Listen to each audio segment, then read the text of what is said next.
ఒక రాజు తన ప్రాణాన్నే పందంగా కట్టాడు. గెలిస్తేనే బ్రతికేది, లేదంటే చావే. అర్జునుడి ప్రమాణం సూర్యుడితో పోరాటం. కాని గెలిపించింది మనిషి కాదు, సాక్షాత్తు శ్రీకృష్ణుడి మాయ. సూర్యాస్తమయాన్ని ఆపిన ఆ దేవుడి లీల. జయద్రథుడు సింధుదేశపు రాజు. ఇతను దుర్యోధనుడికి బావమరిది. ఇతనికి శివుడి నుండి ఒక ప్రత్యేక వరముంది.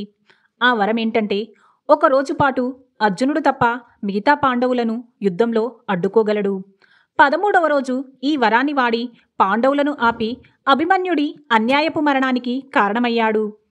దీనికి ప్రతీకారంగా అర్జునుడు సూర్యాస్తమయంలోపు జయద్రథుణ్ణి చంపుతాను, లేదంటే నేనే చనిపోతాను అని తీవ్రమైన ప్రతిజ్ఞ చేశాడు.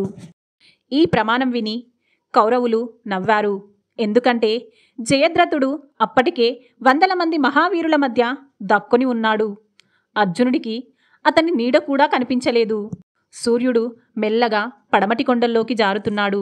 అర్జునుడు ఒక పెద్ద తుఫానులా చాలా వేగంగా పోరాడుతున్నా జయద్రథుడి దాకా వెళ్ళలేకపోయాడు.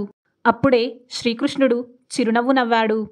ఆయన సాధారణ మనిషి కాదు కదా, ఇది ధర్మం గెలుస్తున్న సమయం అనుకున్నాడు.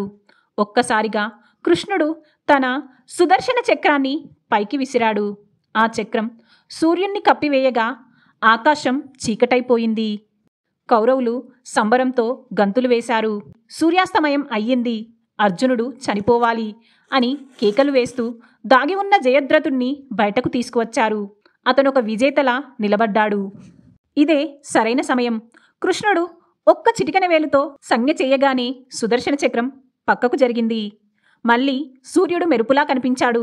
కౌరవుల కళ్ళ ముందు అన్నీ క్షణాల్లోనే మారిపోయాయి. జయద్రథుడు భయంతో వణికిపోయాడు. అర్జునుడు పిడుగు వేగంతో బాణం వదిలాడు. జయద్రథుడి తల నేల రాలింది. అర్జునుడి ప్రతిజ్ఞ నిలిచింది. భగవంతుడి లీల ముందు కాలం కూడా తలవంచింది. ఇంతకీ మనం ఈ కథ నుండి ఏం నేర్చుకోవాలి? మనం నిజంగా ధర్మాన్ని కాపాడే పనిలో ఉంటే దేవుడు మనకు తోడుంటాడు. ఆ దేవుడికి ఏ నియమాలు సమయాలు అడ్డురావు. మనం నమ్మకంతో సత్యం వైపు నిలబడితే కాలంతో కూడా ఆడుకోగల ఆ శక్తి మనల్ని తప్పకుండా గెలిపిస్తుంది. ఈ కథ నచ్చిందా? అయితే వెంటనే లైక్ చేయండి. మరిన్ని ఇలాంటి కథల కోసం మా ఛానల్ని సబ్స్క్రైబ్ చేసి మా కుటుంబంలో మీరు భాగమవ్వండి. మర్చిపోద్దు.